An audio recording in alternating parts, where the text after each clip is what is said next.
Monsieur le Président, Mesdames et Messieurs du jury, Mesdames et Messieurs, le croiriez-vous, les grenades offensives ont pu être considérées par certains chercheurs comme des instruments de civilisation des rapports de force. Ces armes qui explosent à proximité de groupes menaçants et hurlants les dispersent par le bruit, par le souffle, empêchant ainsi tout contact avec les forces de l'ordre. Le directeur général de la gendarmerie nationale nous le certifie, les grenades offensives ne sont pas une arme qui tue. Il n'y a jamais eu de problème en maintien de l'ordre avec des grenades offensives, des grenades inoffensives. Et c'est pour ça qu'on ne s'est pas privé d'en jeter 23 en direction des manifestants dans la nuit du 25 au 26 octobre 2014 à Sivins, accompagnés de 275 grenades lacrymogènes. L'une de ces grenades offensives a tué Rémi Fraisse. Et elles furent interdites quelques jours plus tard en opération de maintien de l'ordre, nous privant de ces extraordinaires outils de civilisation des rapports de force. Le 25 octobre 2014, sur le site du futur barrage de Sivins, plus de 300 gendarmes sont déployés à proximité d'un rectangle de terre entouré d'un grillage d'1,80 m de haut et d'un large fossé rempli d'eau. C'est la base vie du chantier que les forces de l'ordre ont pour mission de protéger. Rémi Fraisse, lui, est arrivé quelques heures plus tôt, avec un sac à dos, avec des amis. Il a quitté sa mère en fin d'après-midi. Elle était inquiète, mais Rémi Fraisse est un enfant calme, qui sait comment rassurer sa mère. Et les mères d'enfants calmes savent les convaincre qu'elles sont rassurées. Ce week-end-là, sur le site de la ZAD du Testet, occupé par des militants depuis l'été, un grand rassemblement festif est organisé. On doit faire de la musique, chanter, parler et tenter d'expliquer pourquoi ces travaux, décidés par le conseil départemental du Tarn, vont irrémédiablement pulvériser l'écosystème de la zone humide. Le préfet a autorisé la manifestation. Il a aussi assuré qu'il y aurait peu de gendarmes, mais il y en a beaucoup. Et très vite, ce soir-là, à quelques centaines de mètres de Rémi Fraisse, on entend des tirs, des cris, des explosions. On voit des lueurs intermittentes dans le lointain et on perçoit dans la plaine, dans le sol, le bruit que font la peur et les hommes qui courent.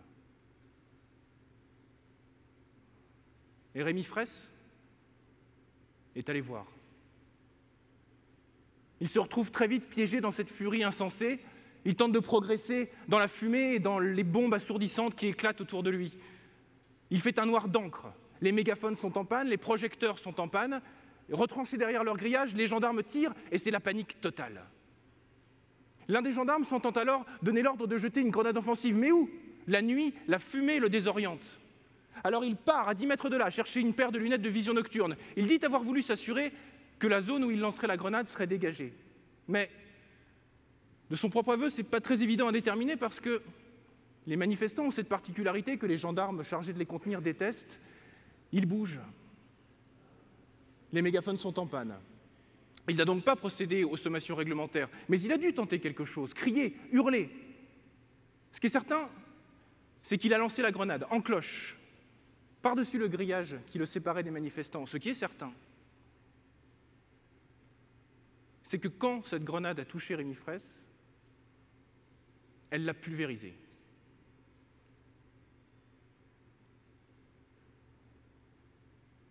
Violence par personne dépositaire de l'autorité publique ayant entraîné la mort sans intention de la donner. C'est sous ce chef d'inculpation que l'instruction a été ouverte. C'est donc le gendarme qui est visé. Je ne connais pas ce gendarme. J'ignore s'il éprouve dur mort, je ne sais pas si c'est un homme mauvais, je sais que c'est un homme, que cet homme a reçu un ordre, que cet ordre est légitime et que son acte, quoi qu'on en pense, n'était pas illégal. Mais il ne devait pas être le seul à apprécier le danger ce soir-là. Et pour cette raison, sa décision d'homme n'existait pas. En opération de maintien de l'ordre, c'est le groupe qui doit nous parler. Et la loi exige qu'on puisse, après les violences, percevoir les échos de sa voix, que cette voix soit claire. La loi exige que les ordres soient identifiés et tracés jusqu'à leur origine.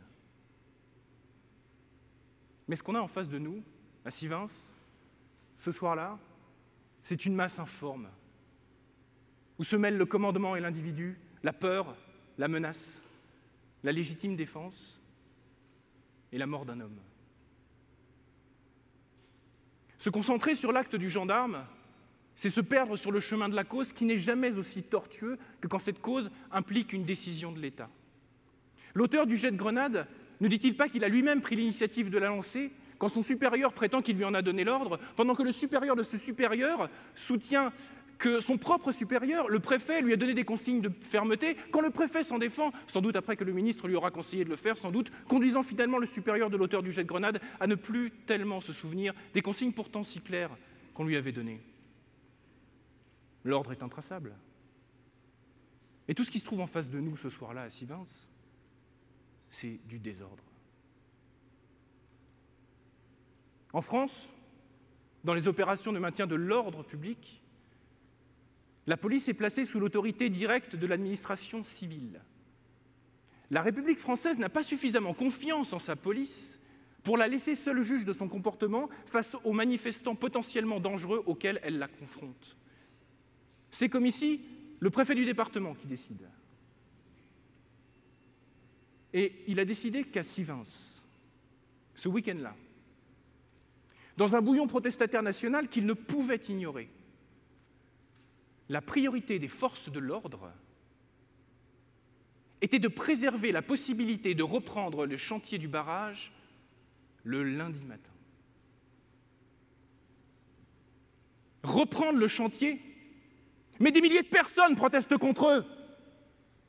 La tension est si vive qu'elle a justifié le déploiement de plus de 300 gendarmes. Et pourtant, dans 2 jours, la terre de Sivins doit se préparer à accueillir son barrage.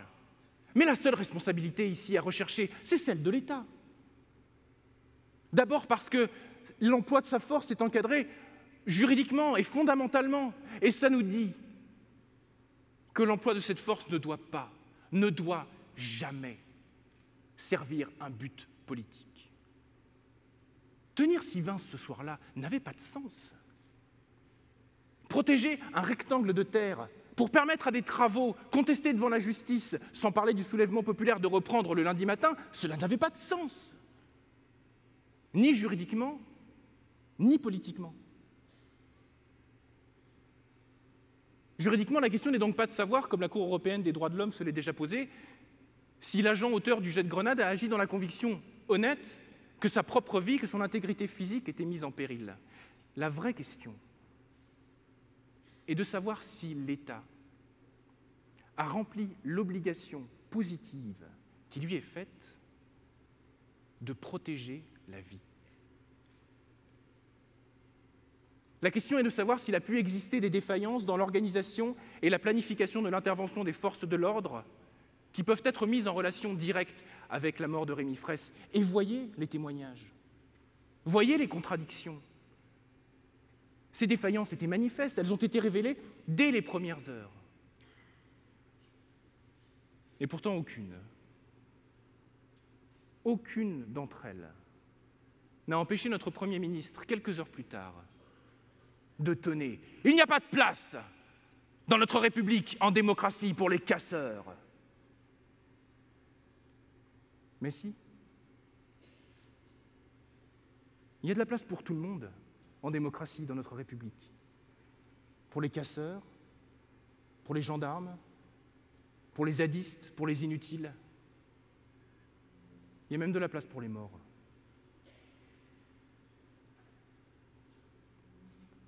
Quand nous aurons quitté cet endroit étrange, survivants que nous sommes encore assis sur nos sièges, la nuit tombera à nouveau, comme elle est tombée le 13 novembre dernier, comme elle est tombée le 26 octobre 2014. Le barrage de Sivins, tel qu'il était conçu en 2014, ne sera finalement pas construit sur les débris du corps de Rémi Fraisse. La mort d'un jeune botaniste apeuré, terrifié, étouffé par les gaz, l'a stoppé. En revanche, il n'aura pas suffi de tous ces gens qu'on voit sur les vidéos jouer du violon, danser, trimballer sans but au gré du vent et de la fumée des gaz lacrymogènes, des paniers de pique-nique en osier sous le soleil de la ZAD du Testet. Ces colères-là sont inutiles. Le travail que mène la justice pour démêler les causes et les conséquences de décisions funestes est rendu pénible par tant d'inutilité. À Sivens, l'État effaré, paniqué, a répondu inutilement à l'inutilité rendue féroce et stupide. Nous devons être inquiets. Ce que la mort de Rémi Fraisse nous dit de la force de l'État doit nous inquiéter. Ce que l'état d'urgence décrété sur notre territoire nous dit de cette force doit nous inquiéter. Voilà des semaines qu'on viole les droits fondamentaux de Français suspectés de terrorisme sur la foi de convictions policières qui échappent à tout contrôle. 2 jours avant la COP21, des militants écologistes ont été assignés à résidence. Des manifestations, des réunions sont interdites. La sécurité n'est pas le plus grand des droits. C'est un droit parmi d'autres. Ce qui n'a pas sa place dans notre République, en démocratie, c'est l'émotion, la panique, la passion, surtout quand elle s'exprime en état d'urgence. Ces sentiments-là provoqueront des drames, elles en ont provoqué. Alors il n'y a pas beaucoup d'espoir, à moins d'une justice.